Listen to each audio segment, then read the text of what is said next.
Friends, Radhika টিপসে আপনাদেরকে স্বাগতম। Emergency পিল, মায়াবরী কিংবা ফেমিকন পিল, বিভিন্ন ধরনের পিল নারীরা গ্রহণ করে থাকেন। তবে অনেকেই কমেন্ট বক্সে জানতে চান লাল বড়ি খাওয়ার কতদিন পর মাসিক হবে, কিংবা লাল বড়ি খেয়ে সহবাস করলে বাচ্চা হবে কিনা, বা অনেকেই কমেন্ট করে থাকেন মাসিক না হওয়ার কারণ অনেক দিন ধরে পিল খাওয়া হচ্ছে তার পরবর্তীতে মাসিক হচ্ছে না।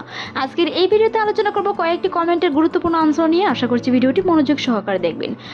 জন্ম নিয়ন্ত্রণ পিল খাওয়ার পর বা পিল বন্ধ করার পর মাসিক না হলে প্রথমেই ভয়ের কোনো কারণ নেই। সাধারণত পিল হরমোনের মাত্রা কমিয়ে দিয়ে মাসিকের রক্তপাত কমিয়ে দেয় বা সাময়িক বন্ধ রাখতে পারে, তাতে নিয়ে দুশ্চিন্তার কোনো কারণ নেই।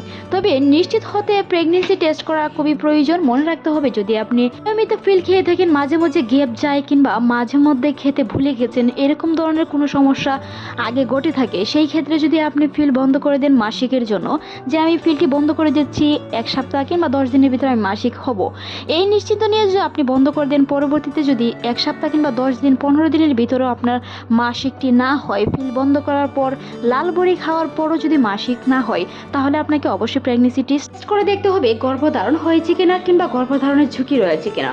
যদি পিল নিয়মিত না খেয়ে থাকেন, ভুল হয়, এরকম ধরনের সমস্যা যদি আগে ঘটে থাকে, তাহলে অবশ্যই টেস্ট করুন। যদি আপনার 10 থেকে 15 দিন পিছিয়ে যায় মাসিকের ডেটটি, মনে রাখতে হবে সেই সময় কিছু করণীয় আছে। প্রেগনেন্সি টেস্ট মাসিক না হওয়ার প্রথম কাজ হলো ঘরে বসেই টেস্ট করা। দ্বিতীয়ত হচ্ছে পিল চালিয়ে যাওয়া। যদি আপনি লাল পিলটি নিয়মিত খেয়ে থাকেন, 1 লাগা 7 দিন পর্যন্ত খেতে হবে, তারই মধ্যে মাসিক হয় কিনা দেখে নিন। যদি প্রেগনেন্সি টেস্ট নেগেটিভ আসে এবং আপনি পিল নিয়মিত সেবন করে থাকেন, তাহলে পরবর্তী প্যাকেজের পিল যথাসময়ে শুরু করতে হবে যদি আপনি গর্ভধারণ করতে না চান। আর যদি মাসিক হতে চান, 10 থেকে 15 দিন যাওয়ার পরে, 1 মাস যাওয়ার পরে মাসিক না হয়, তাহলে আপনাকে অবশ্যই চিকিৎসকের পরামর্শ নিতে হবে। শরীরে কোনো ধরনের সমস্যা হয়েছে কিনা, হিমোগ্লোবিনের সমস্যা আছে কিনা, আয়রনের সমস্যা আছে কিনা, সেই বিষয়গুলো দেখতে হবে। অনেক দিন যাবত যদি আপনি 1 বছরের উপরে, 6 মাসেরও উপরে যদি আপনি পিল খেয়ে থাকেন নিয়মিত মাসিকটি বন্ধ করার জন্য, তাহলে কিন্তু পরবর্তীতে যখন আপনি পিল বন্ধ করবেন, তার পরবর্তীতে মাসিক হতে কিন্তু অনেক দিন সময় লাগতে পারে। আর যদি 1 মাস 10 দিন 15 দিন 2 মাস 3 মাস এরকম ধরনের পিল খেয়ে থাকেন, তাহলে সেটি 15 দিন বা 10 দিনের ভিতর পরবর্তী মাসিকটি হয়ে যায়।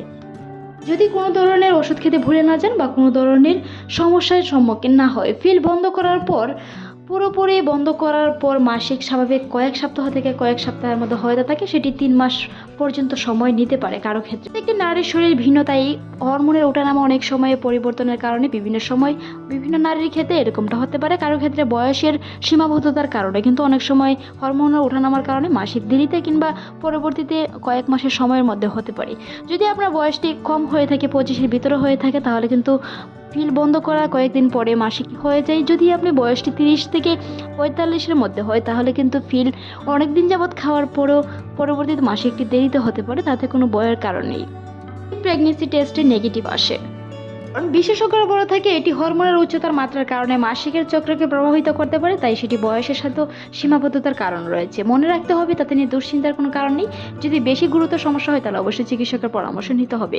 মাসিক নির্দিষ্ট সময়ে বা কিছুটা আগে পরে হতে পারে। ইমার্জেন্সি পিল নেওয়ার পরে বেশিরভাগ নারীরই মাসিক তাদের প্রত্যাশিত সময়ের কাছাকাছি বা নির্দিষ্ট সময়ের তারিখের ভিতরে হয়ে থাকে। ভিডিওটি এই পর্যন্তই। ভালো লাগলে সাবস্ক্রাইব করুন, সেই সাথে আপনার মতামত অবশ্যই জানান। এতক্ষণ দেখার জন্য অসংখ্য ধন্যবাদ।